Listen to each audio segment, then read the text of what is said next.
김정호는 신림동에 있는 84평방미터짜리 아파트 앞에 서 있었다. 거칠어진 손으로 반짝이는 나무 문을 조심스럽게 만졌다.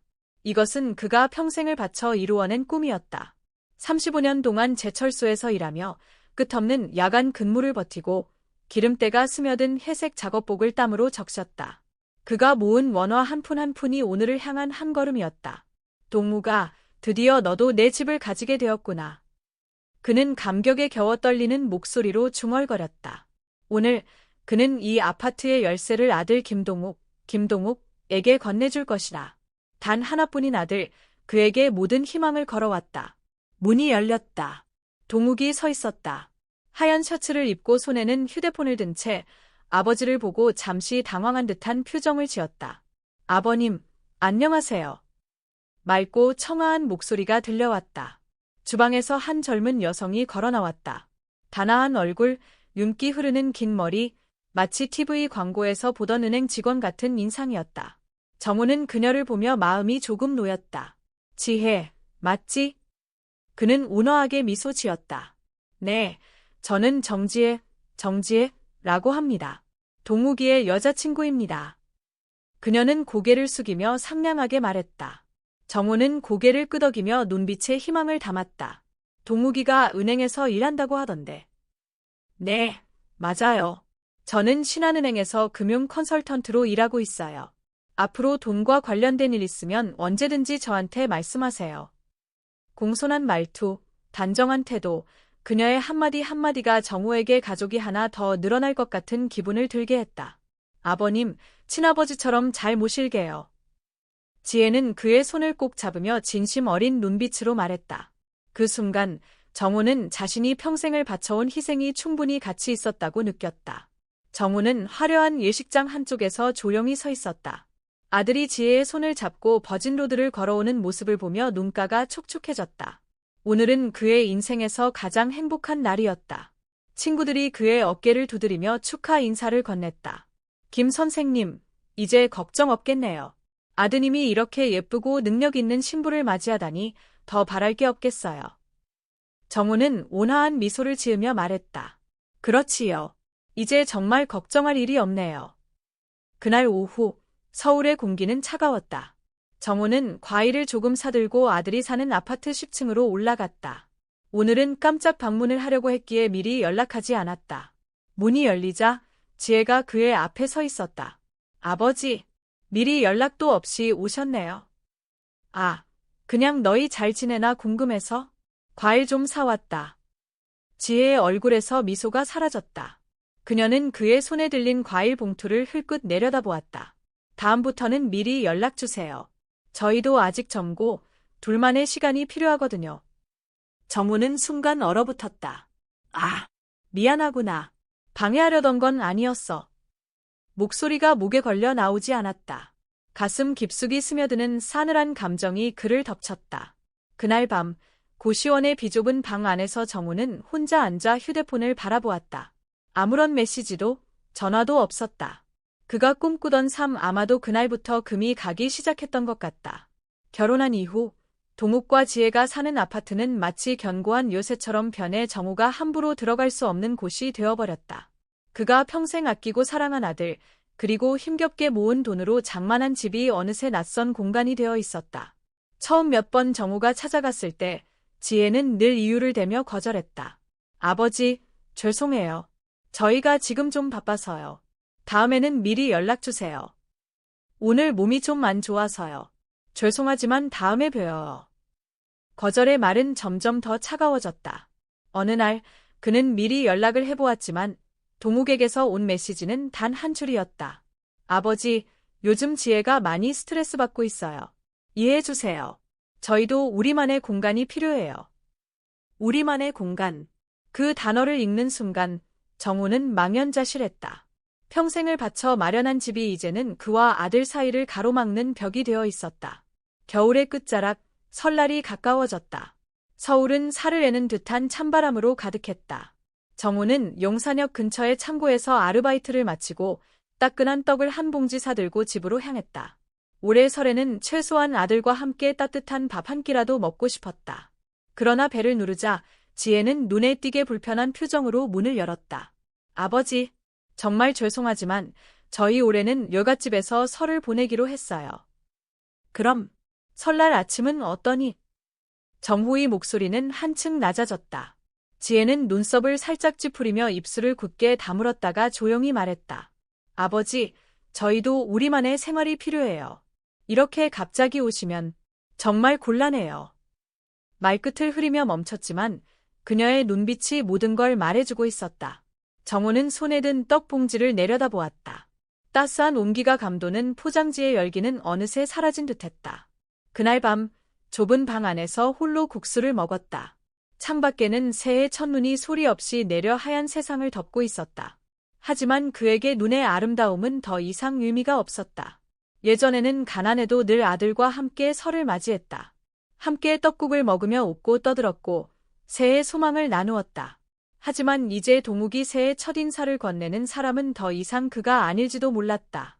설이 지난 일주일 후 정호는 다시 한번 시도해보기로 했다. 조금이라도 아들의 생활에 보탬이 될까 싶어 장을 봐서 찾아갔다. 얼마 안 되는 시간이더라도 아들을 만날 수 있다면 그걸로 충분했다. 하지만 그가 도착했을 때 아파트의 분위기는 냉랭했다. 지혜는 두 팔을 교차하고 차가운 눈빛으로 그를 바라보았다. 아버지, 제가 몇 번을 말씀드렸죠. 저희는 괜찮아요. 이렇게 음식을 사다 주실 필요 없어요. 이미 사왔으니 그냥 받아라. 아버지, 이런 식으로 계속 오시면 정말 불편해요. 불편해요. 그 말이 비수처럼 가슴을 찔렀다.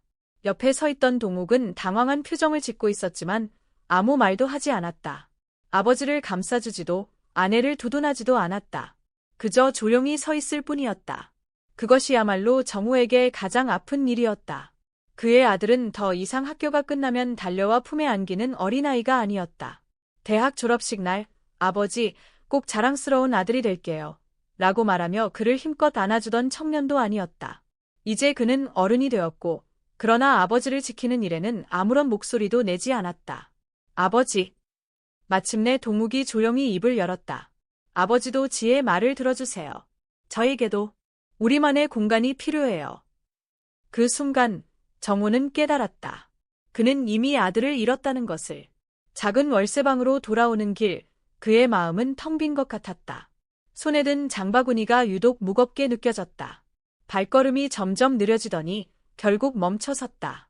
그는 밤하늘을 올려다보았다. 서울의 네온 사인이 차가운 밤 공기 속에서 희미하게 빛나고 있었다.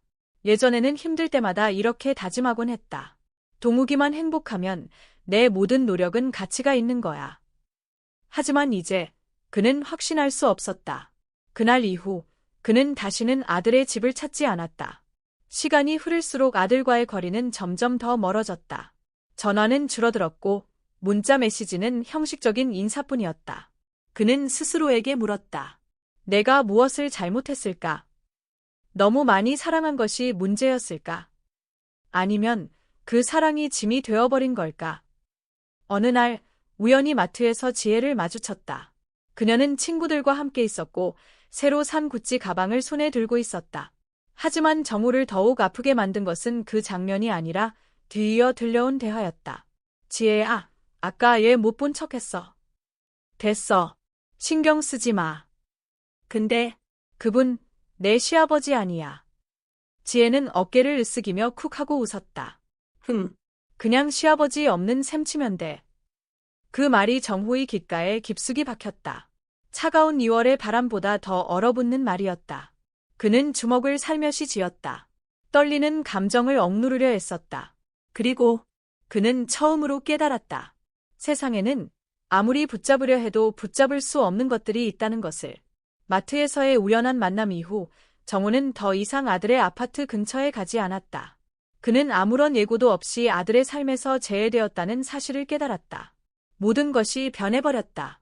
절대 깨질 수 없다고 믿었던 부자의 정은 이제 아득한 기억일 뿐이었다. 하지만 한 가지 습관만큼은 버릴 수 없었다. 퇴근길마다 그 아파트 단지를 지나가는 것이었다. 그는 들어가지도 초인종을 누르지도 않았다. 다만 멀리서 조용히 14층 아파트의 불빛을 바라볼 뿐이었다. 그 불빛은 한때 기쁨의 상징이었고 자부심이었으며 아무런 후회 없는 희생의 증거였다. 하지만 이제는 그저 낯선 존재일 뿐 더 이상 그의 것이 아니었다. 가끔씩 동욱이 전화를 걸어왔지만 그마저도 점점 차가워졌다. 어느 날 저녁 좁은 방에서 혼자 밥을 먹고 있을 때 휴대폰이 울렸다.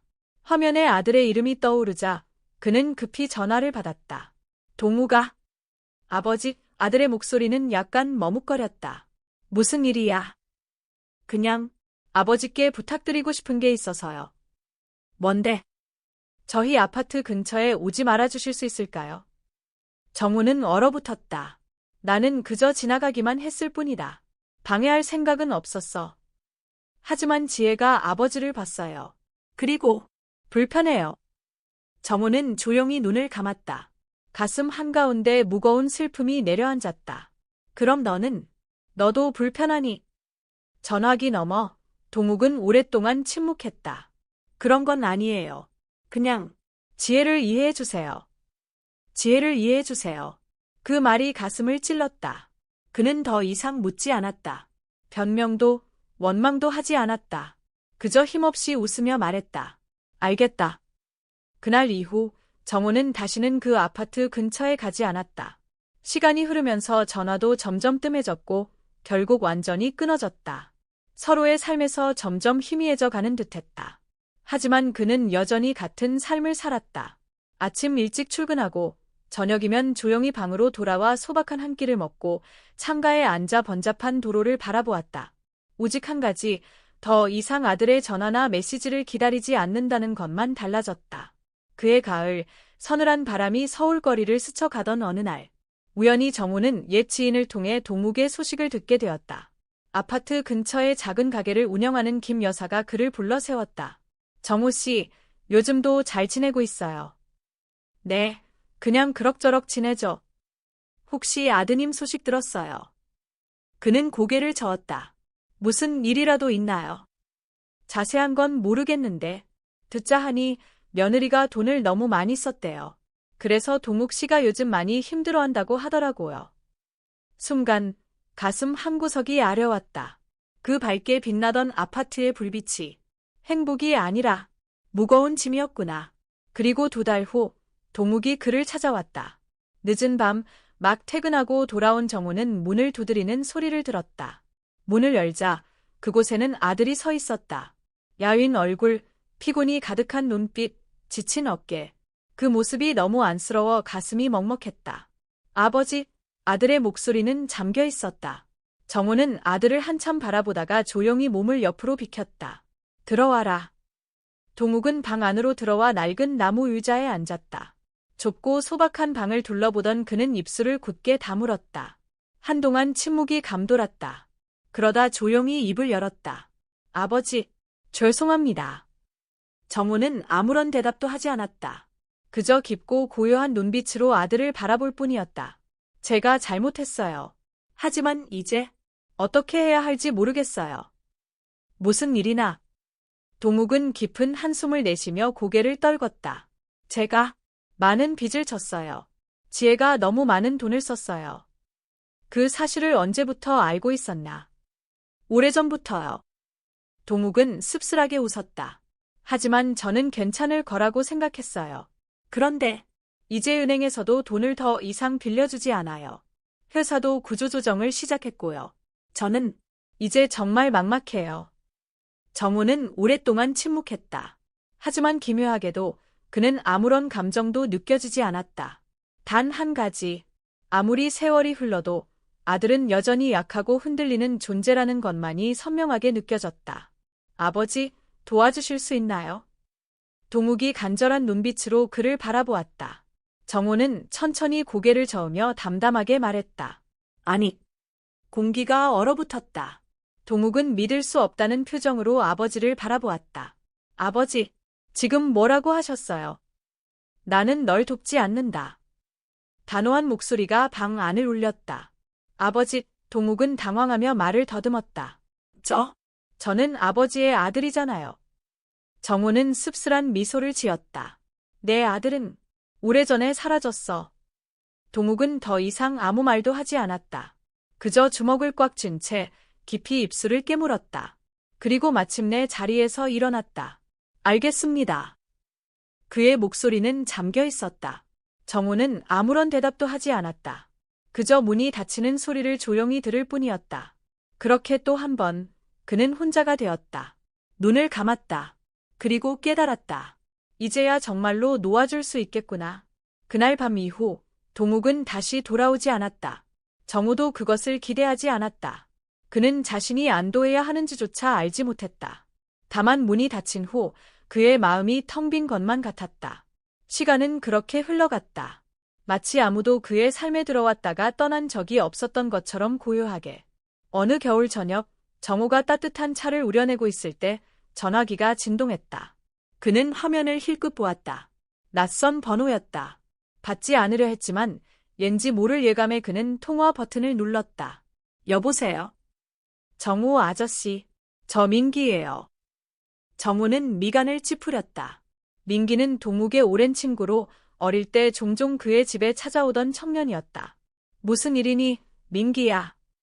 전화기 너머에서 잠시 침묵이 흘렀다. 이내 조용하지만 걱정스러운 목소리가 들려왔다. 아저씨, 요즘 동욱이 형을 보신 적 있나요? 정호는 뭔가 불길한 기운을 느꼈다. 아니, 무슨 일이라도 있니? 형이 상태가 좋지 않은 것 같아요, 아저씨. 자세히 말해봐. 형이 직장을 잃었어요. 그리고 지혜 누나도 떠났대요. 남은 돈도 거의 다 가져갔다고 해요. 차가운 겨울바람이 작은 창문 틈으로 불어왔다. 정호는 가슴 한켠이 시리게 아려왔지만 내색하지 않았다. 그럼 지금 어디에 있니? 민기는 잠시 망설였다. 들리는 말로는 형이 공단 근처의 허름한 원룸에서 지내고 있다고 해요. 친구들이 연락해도 받지 않고 문자도 답이 없대요. 며칠 전엔 술에 취한 채 길거리에 쓰러져 있었다는 말도 들었어요. 정호는 천천히 눈을 감았다. 놀랍지는 않았다. 그날 절망의 눈빛을 하고 그의 집을 나선 동욱을 보았을 때부터 그는 이미 알고 있었다. 그 아이가 당장 다시 일어설 수 없을 거라는 걸. 하지만 그렇다고 해서 가슴이 덜 아픈 것은 아니었다. 그날 밤 그는 잠을 이룰 수 없었다. 어린 시절의 동욱이 자꾸만 떠올랐다. 그는 두려울 때마다 아버지에게 달려와 꼭 안겼다. 아빠, 아빠, 나 넘어졌어. 괜찮아, 아빠가 여기 있잖아. 아빠는 날 버리지 않을 거지. 절대 안 그럴 거야. 정호는 씁쓸하게 웃음을 지었다. 버린 것은 오히려 그 자신이 아니었을까. 다음 날 그는 민기가 말한 원룸을 찾았다. 좁은 골목 안, 허름한 방 한 칸 먼지로 뒤덮인 창문. 자신의 아들이 이런 곳에서 살고 있으리라고는 상상조차 하지 못했다. 그는 깊이 숨을 들이마신 후 문을 두드렸다. 아무런 응답이 없었다. 다시 두드렸다. 여전히 침묵. 갑작스러운 불안감이 그를 덮쳤다. 문 손잡이를 돌려보았다.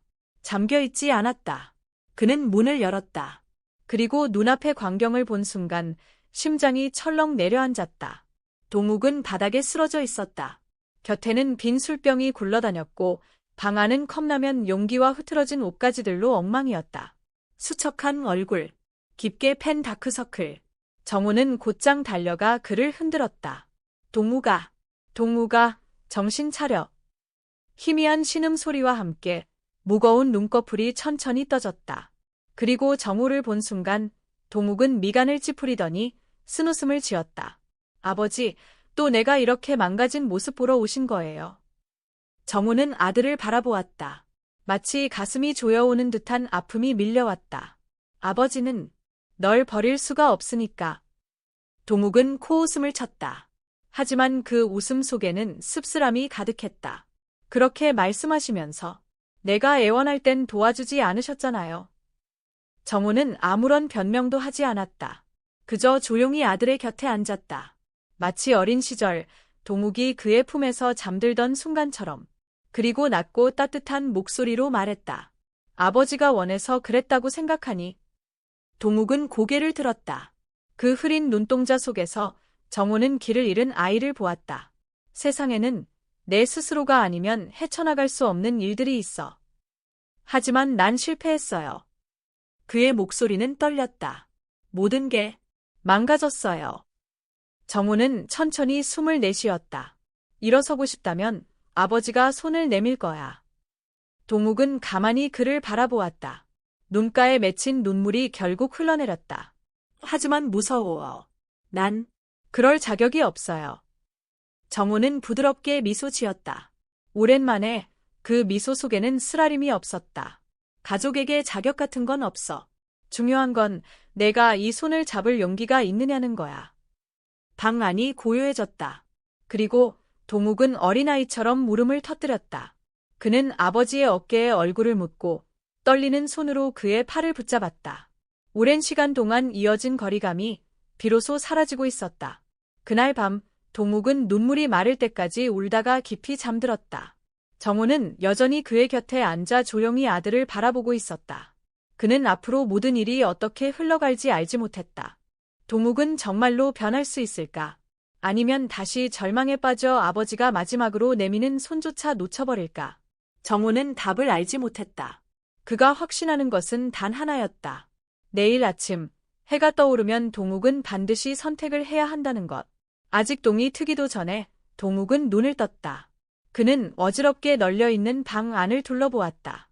그리고 곁에 앉아있는 아버지를 바라보았다. 낡은 의자에 앉아 깊은 생각에 잠긴 듯한 모습이었다. 아버지, 아직 안 주무셨어요.